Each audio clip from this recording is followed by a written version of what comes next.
of last week. We came out and definitely did not play in any way to the standard of what we're capable of.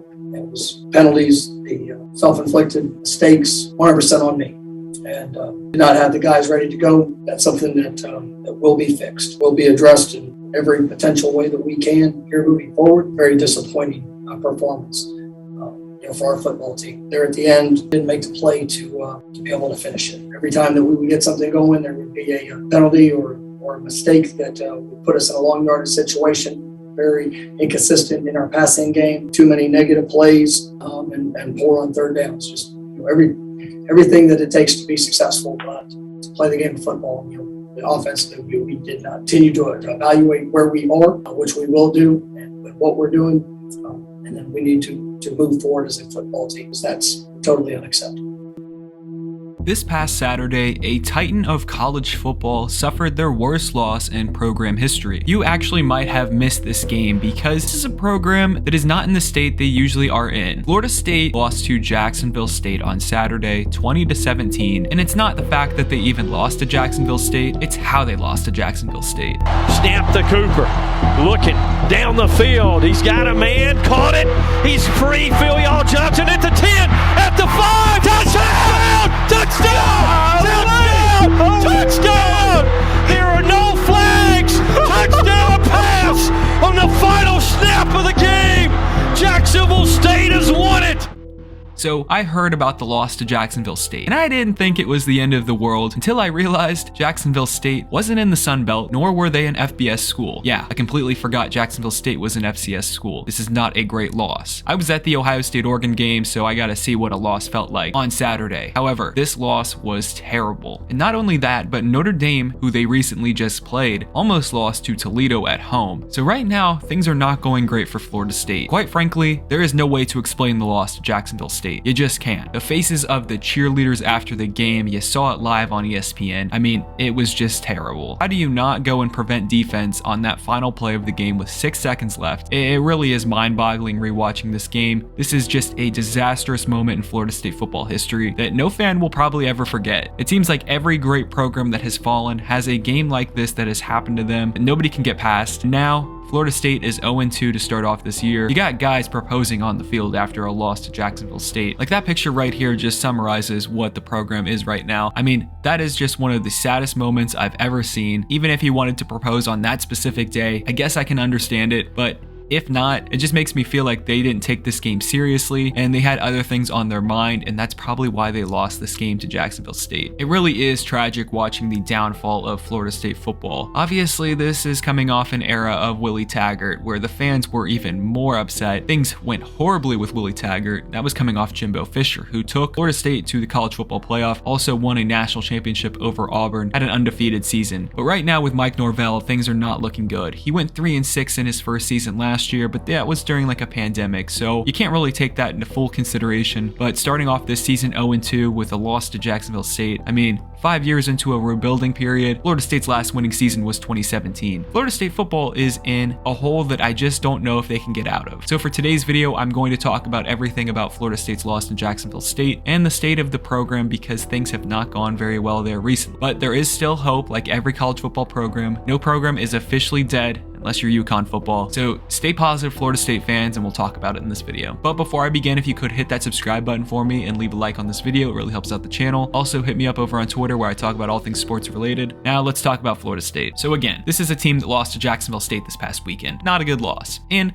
things were looking good heading into the season in terms of program positivity. People were at least satisfied because Mike Norvell was getting transfers. He was recruiting much better than Willie Taggart ever was and doing way more than Willie was ever doing also. But that is the issue. When you are in a hole in college football, it's so hard to dig out of it. You know, Florida State has been a mess for so long after Jimbo that hole is so far dug, I don't know if they can really get out of it. Then the next couple of years, it might even take longer than that. There are programs like Nebraska, Texas, Michigan, Tennessee, you know, the ones that people always name that are living in the past. Well, those are programs that are really living the past. They're living back in the 90s. Florida State, you know, They last went to a national championship in the year of 2014. That is not even close to a decade old. Like, we are still 3 years away from that being a decade. Florida State fans kind of need to get past all of that because this program is in such a different spot than it was then. And that is the problem with college football, is that fans are so passionate about these teams, and I can understand it. You grew up with these teams, paid money to go to their school. It's who you represent. More than like a professional team, this is actually your team. So I understand the frustration. Jimbo Fisher did great things for Florida State, obviously, but when he left, it was not a good look. And then Willie Taggart came in, and oh my god, that was constant pain. Looked like a guy that never knew how to really coach football. And moving on from that era,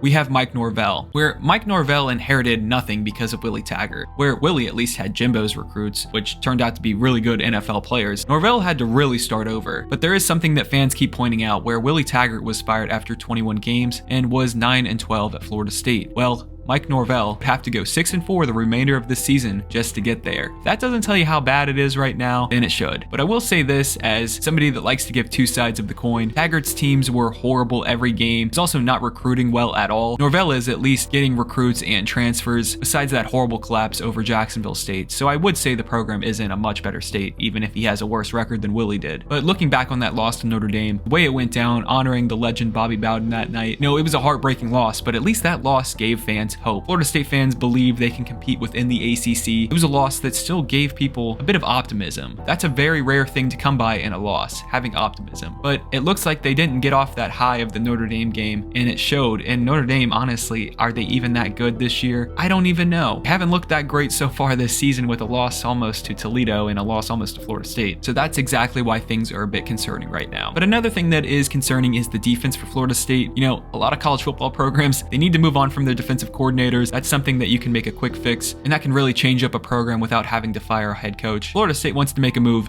maybe look for a new defensive coordinator. Another issue Florida State fans point out is they need to bring back the old logo, which I 100% agree with. The old logo is so iconic. They brought back the white numbers instead of the gold numbers when they switched over to this new era of Florida State football, right when the college football playoff began. So going back to the white numbers was a good step, but they need to take it all the way home and go back to the old logo. Now, obviously, this was a devastating loss to Jacksonville State, but no college football program is ever dead. That's something that I want to point out. Every college football program, unless they have like the death penalty or something happen to their program, which Florida State hasn't, you can still get out of this hole. They're still in a great state. They can recruit well. People still want to go to Florida State. They can get transfers. One thing that fans have to do is not give up. You can't just stop showing up to games. You can't stop supporting this team, because that will only set the program back even more than it already is right now. Yes, it was a terrible loss. There's also been some schools as of recently that have lost to FCS teams within like the past decade that have gotten out of that hole and have become one of the better teams in college football. It's still a possibility. You have to still believe in your team, and you honestly have to still believe in Norvell, because I don't think he's going anywhere after this season unless things just get absolutely worse and they don't win a game the rest of the year, which I don't think will happen. Yes, it's a terrible loss. It's very embarrassing. Everybody's making fun of it, but I'm not going to make fun of it. I still believe in Florida State. It's such a big brand. Yes, this might not be the right season to honor Bobby Bowden. That's the only bad part about this, is that this is supposed to be the year to honor him after his recent passing. Still believe in your team. You guys have a really good basketball program as well. So it's not the end of the world. Despite it feeling like that, there's still some things that have looked right for Florida State off the field, which is a good sign. You just need to clean up that in-game coaching and make sure their guys are prepared. And you can't sleep on a team like this. I mean, the biggest issue is they didn't take this game seriously, and it cost them. Even if some of those in-game coaching adjustments were not great, like, Mike Norvell has not started off this season making very good coaching decisions. First off, he iced his kicker versus Notre Dame, which, you know what? Yeah, it was a good call for the timeout, but still not a great look. And then not being in prevent defense on that final play versus Jacksonville State. That's even worse. But again, like I've kept saying, you still got to believe in your team. Go cheer on Florida State, even if this is a horrible loss. This can get better. You just got to give it a little bit more time. So that's going to do it for this video. Let me know what you guys think about Florida State down below, and what you think about Mike Norvell and what type of coach he is. Voice your opinions down there. I'm very curious to see what you guys think. Thank you so much for watching. Again, please hit that subscribe button for me. Leave a like on this video. Also hit me up over on Twitter. I will see you guys in the next video. Peace.